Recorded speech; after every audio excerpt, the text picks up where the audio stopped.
Follow up and see, what exactly did the president think was over the top in the Hamas response? Again, these are incredibly sensitive negotiations that are happening. I'm not going to telegraph any of the conversations. I'm just going to be super careful here. This is incredibly important that we get this done. Obviously, I'm just not going to go into it any further. Because the Secretary of State called the deal, or the proposal from Hamas, serious, so it seems like there's a little bit of a disconnect. I'm just not going to go into it any further. I laid out that obviously Hamas has responded to the deal.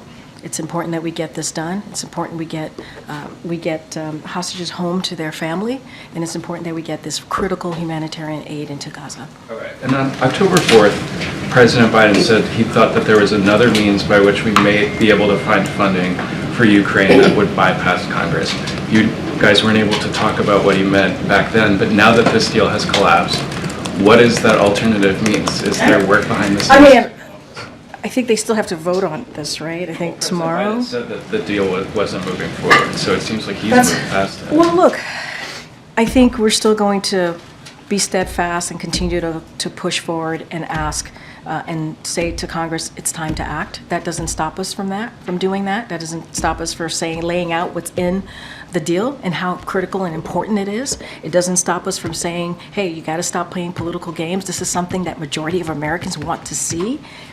Making sure that we get on top of dealing with what is happening at the border, making sure that we fix a broken immigration system, doesn't mean that we stop talking about it. Doesn't mean we stop pushing.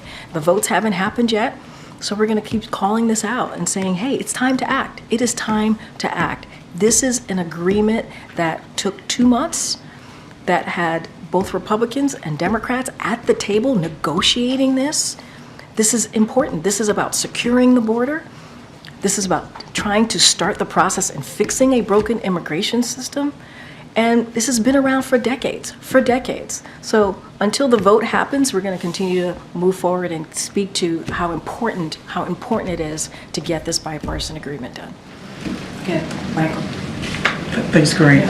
What is the administration's response to today's Court of Appeals ruling on presidential immunity? I'm not going to comment.